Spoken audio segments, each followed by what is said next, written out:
जब 2 महीने पहले करीब सोसाइटियों के चुनाव हुए थे और उसके बाद सोसाइटियों के चुनाव के बीच में क्रय विक्रय सहकारी समिति इसके चुनाव घोषित हो गए थे। और जब हम लोग एक दिन इकट्ठा हुए, मैंने कहा कौन कौन चुनाव लड़ना चाहते हैं, किसके फार्म भरा है, तो हमने 6 जो फार्म 6 मेंबर बनने थे वो उस दिन तय किए। कुल 37 सहकारी समितियां हैं और उसमें 34 इस चुनाव के लिए एलिजिबल हुई। 3 किसी कारण से वो वोट का अधिकार उनको नहीं मिला और 34 वोट देने वाली सोसाइटियां थी। उसमें से जो 6 जने हमने खड़े हुए उसमें एक छेलू सिंह जी भी थे और मैं उन 34 सोसाइटियों के अध्यक्षों का भी धन्यवाद प्रकट करता हूं कि उन्होंने बहुमत से 20 वोट इनको देके और उसका सदस्य बनाया, डायरेक्टर बनाया। और उसके 3 दिन बाद में जब अध्यक्ष और उपाध्यक्ष के चुनाव हुए तो उसमें अपनी पार्टी के बहुमत मिला और तब भाई नरपत जी गुदारा को अध्यक्ष और छेलू सिंह जी को उसमें उपाध्यक्ष चुना। तो इसमें भी आप सब लोगों को और सोसाइटी के जितने भी हमारे अध्यक्ष हैं उनकी बड़ी महत्वपूर्ण भूमिका थी, वरना ये संभव नहीं हो पाता। इसलिए मैं सब लोगों का बहुत बहुत आभार प्रकट करता हूँ, सब लोगों को बहुत बहुत धन्यवाद देता हूँ।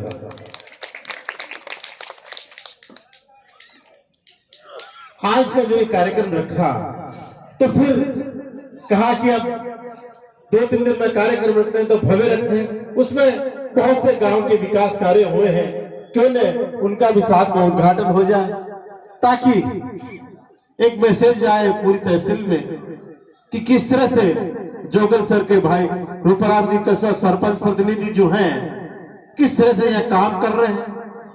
लोग इसको देखें YouTube पे, Facebook के, WhatsApp पे कि किस तरह के कार्यक्रम हैं। पत्रकार बंधु हैं जो आप लोगों के जो यहाँ काम है उनको अखबार के माध्यम से, टीवी के माध्यम से जन जन तक पहुंचाए। और साथ ही बड़ी संख्या में ये देखो कि यहाँ सरपंच बैठे हैं विभिन्न पंचायतों के, तो वो भी प्रेरणा ले कि कहीं कोई हमारे काम में और कैसे अच्छे से कर सकते हैं। अभी जब हम पंचायत भवन में अतिथि कक्ष, स्वागत कक्ष उनको देखा, सुजानगढ़ से के पत्रकार बंधु आए, वो वहां से निकल गए, शायद वो अंदर जाकर उसको पूरा देखते तो आश्चर्य में पड़ जाते कि गांव में इस तरह का अंदर जो बनाया उन्होंने।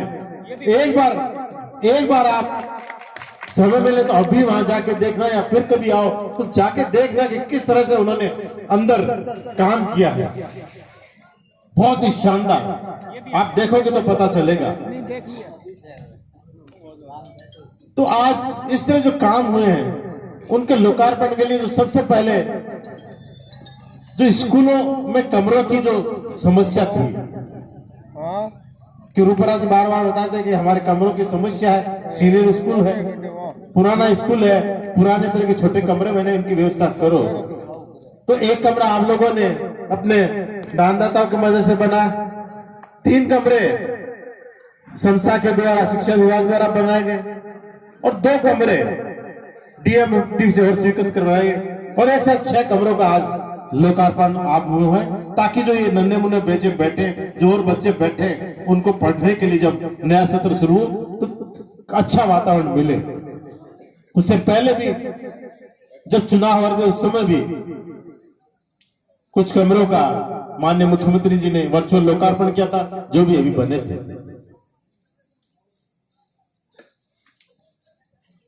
माता जी का मंदिर, उधर सड़क की समस्या, वो भी हमने पिछले साल भर पहले उसको भी स्वीकृत किया और वो भी बनाई और बहुत शानदार सड़क बनी है। अभी हम उसी रास्ते से अंदर गए थे जिस सड़क का निर्माण जोड़। साथ ही जैसा कि अभी बताया 50-50 लाख की लागत से 5 ये सरोवर बने हैं। ताकि जो वहां उनमें पानी इकट्ठा हो वो काम आ सके, बरसाती पानी। इसके अलावा बहुत से लंबी फेहरिस्त है जो गांव में इंटरलॉक सड़कें और सड़कें जिनका, और ये सब संभव तब हो रहा है कि जब आपके जनप्रतिनिधि जागरूक हो, काम करने में उनमें जज्बा हो, काम करने का हौसला हो, तभी ये हो सकता है। और यही आंगवाड़ जब करीब 2 साल पहले हम लोग यहाँ आए थे मीटिंग में, और आज देख रहे हैं तो नजारा अलग ही है कि किस तरह से शानदार स्पार्क का यहाँ निर्माण किया गया, अलग ही छटा यह बिखर रही। बरसाती पानी की समस्या थी, उसके लिए नाले इन्होंने कहा कि कैसे भी हो नाला स्वीकृत करा के बनाना है। एक बहुत बड़ी समस्या पानी भराव की थी, तो ये इन्होंने बीड़ा उठाया करने कुछ भी हो ये नाला जरूर हम बनाएंगे, और ये उन्होंने बनाया, और ताकि इस बार बारिश में पानी बाहर निकल सके। उसको निकालने में बड़ी समस्या हुई क्योंकि बहुत वो फंसा हुआ था कि वो कैसे स्वीकृत कराए, पर वो जो लगातार पीछे लगे रहे, लगातार पीछे रहे, और आखिर में हम लोग उसमें सफल गए और उसको स्वीकृत कराया।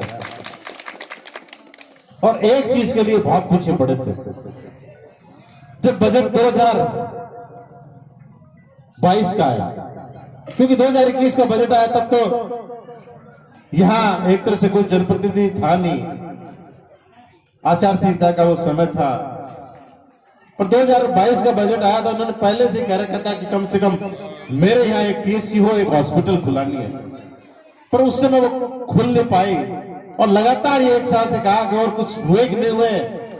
इस बार जब गांव में का प्रोग्राम हो तो उससे पहले पीएचसी जरूर स्वीकृत कराना, और मैं माननीय मुख्यमंत्री जी का आभारी हूँ कि पिछले महीने जो बजट पेश किया उसमें जोगलसर में आपका जो सब सेंटर है उसको क्रमोन्नत करके पीएचसी जिसे हॉस्पिटल कहते हैं जहाँ डॉक्टर बैठता है उसको स्वीकृत कर दिया, और जल्दी उसकी वित्तीय स्वीकृति जारी होके और आपके यहाँ डॉक्टर बैठने लगेगा।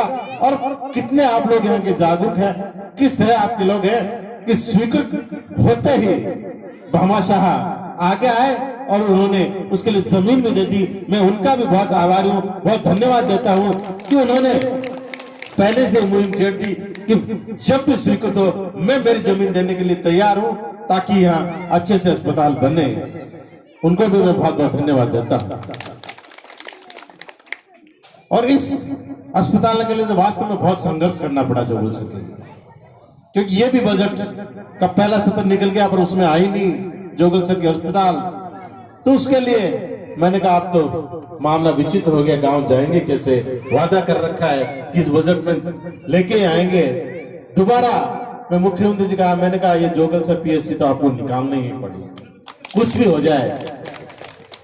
उन्होंने कहा आपको पहले भी पीएचसी दे रखी है, सीएचसी क्रमोन्नत कर दे रखी है, हॉस्पिटल आपको और दे रहे हैं, पुराना क्रमोन्नत किया गया। मैंने कहा ये जोगलसर वाली पीएचसी तो आपको करनी पड़ेगी। मेरा वादा किया हुआ है गांव के लोगों से भी, सरपंच साहब से भी, इसको तो निकालना ही पड़ेगा, और कोई निकालो या न निकालो बोले। और मैं आभारी हूं मुख्यमंत्री जी का कि उन्होंने दूसरे दौर में जब बजट रिपोर्ट आया तो उसमें इस जोगलसर की पीएचसी को उन्होंने स्वीकृत किया।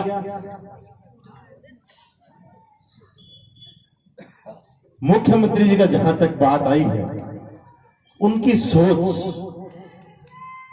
इस बार एक ही रही है कि मैं राजस्थान प्रदेश को कैसे अग्रणी बनाऊं, कैसे देश में सबसे आगे लेके जाऊं, और दूसरा मैं मेरे हर उस अंतिम छोर तक बैठे हुए गरीब किसान मजदूर को कैसे सरकार की तरफ से मदद दूं,